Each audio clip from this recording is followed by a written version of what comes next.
রাত ঠিক 2:17 বাইরে ঝড় আর মুষলধারে বৃষ্টি। শহরের প্রায় সবাই তখন গভীর ঘুমে।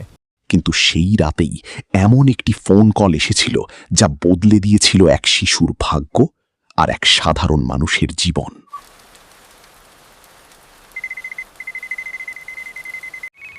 Incoming call. হ্যালো, এত রাতে অচেনা নাম্বার। প্রথমে ফোনটা কেটে দিতে চেয়েছিল অরিন্দম, কিন্তু অজানা এক কে নেই? কৌতূহল তাকে ফোনটা হ্যালো? ধরতে বাধ্য করল। তারপর খুব আস্তে একটি শিশুর গলা শোনা গেল। আঙ্কেল প্লিজ ফোনটা কাটবেন না। ওরা ওরা আমাকে ধরে নিয়ে এসেছে, আমি খুব ভয় পাচ্ছি। ঠিক তখনই ধাম, একটা বিশাল লোহার দরজা বন্ধ হওয়ার শব্দে শিশুটি থেমে গেল।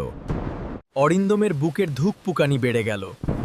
এটা কি কোনো মজা, নাকি সত্যিই একটা শিশু মৃত্যুর মুখে দাঁড়িয়ে? হঠাৎই ফোন কেটে গেল, কিন্তু অরিন্দম তখনও জানত না মাত্র কয়েক মিনিট পর আবার সেই ফোন আসবে, আর সেই দ্বিতীয় ফোন কল তাকে এমন এক রহস্যের মধ্যে টেনে নিয়ে যাবে যেখান থেকে ফিরে আসা সহজ হবে না। তুমি কোথায় আছো? তোমার নাম কি? ওপাশ থেকে শিশুটি কয়েক সেকেন্ড চুপ করে রইল। মনে হচ্ছিল সে কান পেতে কারো পায়ের শব্দ শুনছে। তারপর খুব আস্তে বলল, কাঁপা গলায় রোহন বলল, আমার নাম রোহন, আমার বয়স 9 বছর। আমি জানি না আমি কোথায় আছি। এখানে একটা বড় লোহার গেট আছে, আর দেয়ালে লাল রঙে 13 লেখা। মাঝে মাঝে ট্রেনের হুইসেলও শুনতে পাই। ঠিক তখনই ভারী বুটের শব্দ। কেউ একজন ধীরে ধীরে রোহনের দিকে এগিয়ে আসছিল। ওরা আসছে, আমি ফোনটা লুকিয়ে রাখছি। কথা শেষ হওয়ার আগেই লাইন কেটে গেল। হ্যালো পুলিশ, আমি অরিন্দম বলছি। দয়া করে তাড়াতাড়ি আসুন, আমার সাহায্য দরকার। ডিউটি অফিসার প্রথমে বিষয়টিকে গুরুত্ব দিলেন না। তিনি ভাবলেন হয়তো এটা কোনো মজা। পরদিন সকালে একটি খবর অরিন্দমের শরীর ঠান্ডা করে দিল। 9 বছরের শিশু নিখোঁজ। ছবিটা দেখেই অরিন্দম বুঝে গেল এসেই একই ছেলে। অরিন্দম হাতে খবরের কাগজ নিয়ে সোজা পুলিশ স্টেশনে গেল। ডিউটি অফিসার প্রথমে বিষয়টিকে গুরুত্ব দিলেন না। তিনি ভাবলেন হয়তো এটা কোনো মজা। কিন্তু আশ্চর্যের বিষয়, যে নম্বর থেকে ফোন এসেছিল তার কোনো তথ্যই পাওয়া গেল না। ঠিক তখনই আবার বেজে উঠল সেই অচেনা নম্বর। পুরো থানা নিঃশব্দ, সবাই অপেক্ষা করছে এবার রোহন কি বলবে। আঙ্কেল, আজ ওরা আমাকে অন্য কোথাও নিয়ে যাচ্ছে। আমি একটা ট্রাকের ভেতরে আছি। বাইরে একটা মন্দিরের ঘণ্টা বাজছে। হয়তো এই শব্দটাই আপনাদের আমাকে খুঁজে পেতে সাহায্য করবে। ট্রাকটা ভীষণ জোরে কাঁপছিল। প্রতিটি মুহূর্তে ধরা পড়ার ভয় আরও বাড়ছিল। লাইনটা হঠাৎ কেটে গেল। ঘরের ভেতর নেমে এলো নিস্তব্ধতা। অফিসার ধীরে বললেন, এটা আর সাধারণ ভুল নম্বর নয়। আমাদের হাতে খুব কম সময় আছে। রোহনের বলা প্রতিটি সূত্র মিলিয়ে পুলিশ একটি সম্ভাব্য এলাকা চিহ্নিত করল। সময় দ্রুত ফুরিয়ে যাচ্ছিল। কয়েক মিনিটের মধ্যেই পুলিশের বিশেষ দল রওনা দিল সম্ভাব্য লোকেশনের দিকে। ট্রাকের ছোট্ট ফাঁক দিয়ে রোহন বাইরে তাকিয়ে দেখল রেল লাইন আর পরিত্যক্ত কারখানা একের পর এক পিছিয়ে যাচ্ছে। একটি পরিত্যক্ত কারখানার সামনে গিয়ে থামল পুলিশের গাড়ি। চারদিকে নেমে এলো টান টান উত্তেজনা। প্রতিটি ঘর, প্রতিটি করিডোর। খুব সতর্কতার সঙ্গে তল্লাশি শুরু হল। দূরে পুলিশের সাইরেনের শব্দ শুনে প্রথমবারের মতো রোহনের মনে বাঁচার আশা জাগল।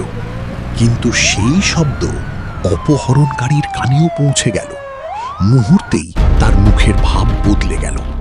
নিজেকে বাঁচাতে সে অন্ধকারের মধ্যে দৌড়ে পালাতে শুরু করল। পুলিশ দ্রুত ট্রাকের কাছে পৌঁছে দরজাটা খুলে দিল। আলোর ঝলক চোখে পড়তেই রোহন বুঝতে পারল সে অবশেষে নিরাপদ। পুলিশ ধীরে ধীরে রোহনের হাতের দড়ি খুলে দিল। ছেলেটি তখনও ভয়ে কাঁপছিল। অরিন্দম দূর থেকে রোহনকে দেখে স্বস্তির নিঃশ্বাস ফেলল। সেই মাঝরাতের ফোনটাই আজ একটি জীবন বাঁচিয়ে দিল। রোহন ছিল তাদের পরবর্তী শিকার। অফিসার সৌরভ অবাক হয়ে রোহনকে জিজ্ঞাসা করলে, তোমার কাছে মোবাইল এলো কিভাবে? রোহন কাঁপা গলায় বলল, ওদের একজনের পুরনো ফোনটা চার্জে লাগানো ছিল, সবাই ঘুমিয়ে পড়ার পর আমি চুপচাপ সেটা নিয়ে নিই। কিন্তু তুমি অরিন্দম কাকুর নম্বর পেলে কি করে? রোহন মাথা নিচু করে বলল, আমি বাবার নম্বর মনে করার চেষ্টা করছিলাম, কিন্তু ভয় একটা সংখ্যা ভুল চাপা পড়ে যায়। সবাই একে অপরের দিকে তাকিয়ে রইল। একটি মাত্র ভুল সংখ্যা, আর সেই ভুলই তাকে এমন একজন মানুষের সঙ্গে যুক্ত করেছিল যিনি ফোন কেটে দেননি। সবাই ভেবেছিল সব শেষ, কিন্তু ঠিক তখনই আবার বেজে উঠল সেই অচেনা নম্বর। অফিসার ধীরে ধীরে কলটি রিসিভ করলেন, কিন্তু ওপাশে কয়েক সেকেন্ড ধরে শুধু নিঃশ্বাসের শব্দ। তারপর একটি বিকৃত গলা বলল, তোমরা একজনকে বাঁচিয়েছ, কিন্তু খেলা এখনো শেষ হয়নি। এক মুহূর্ত নষ্ট না করে পুলিশ কলটি ট্রেস করার চেষ্টা শুরু করল।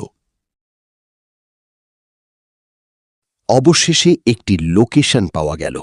শহরের প্রান্তে একটি পরিত্যক্ত বাড়ি। পুরো টিম দ্রুত সেই বাড়ির দিকে রওনা দিল। প্রত্যেক সেকেন্ড তখন মূল্যবান। বাড়িটা বাইরে থেকে সম্পূর্ণ ফাঁকা মনে হচ্ছিল, কিন্তু ভেতরে যেন কেউ ছিল। দরজা খুলতেই ভেতর থেকে ভেসে এলো পুরনো কাঠের কর্মর শব্দ। ঘরের পর ঘর তল্লাশি করা হলো, কিন্তু সেখানে কোনো অপহরণকারী ছিল না। হঠাৎ একটি টেবিলের উপর পড়ে থাকা একটি মোবাইল ফোন সবার নজরে এলো। অবিশ্বাস্যভাবে ঠিক এই ফোন থেকেই কয়েক মুহূর্ত আগে থানায় কল করা হয়েছিল। রোহনকে জিজ্ঞাসা করা হলো, সে কি এই ফোন থেকে ফোন করেছিল? রোহন ধীরে বলল, আমি এই ফোনটা আগে কখনো দেখিনি। তাহলে এই ফোন থেকে কে ফোন করেছিল?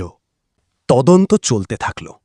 অনেক প্রশ্নের উত্তর মিলল, আবার কিছু প্রশ্ন চিরদিনের মতো অমীমাংসিত থেকে গেল। আজও সেই কেসের সমস্ত রহস্যের সমাধান হয়নি।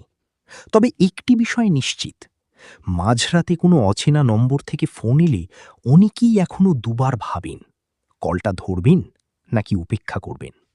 ভালো লাগলে একটা লাইক, শেয়ার আর সাবস্ক্রাইব করে রেখো। এইরকম আরও শুনতে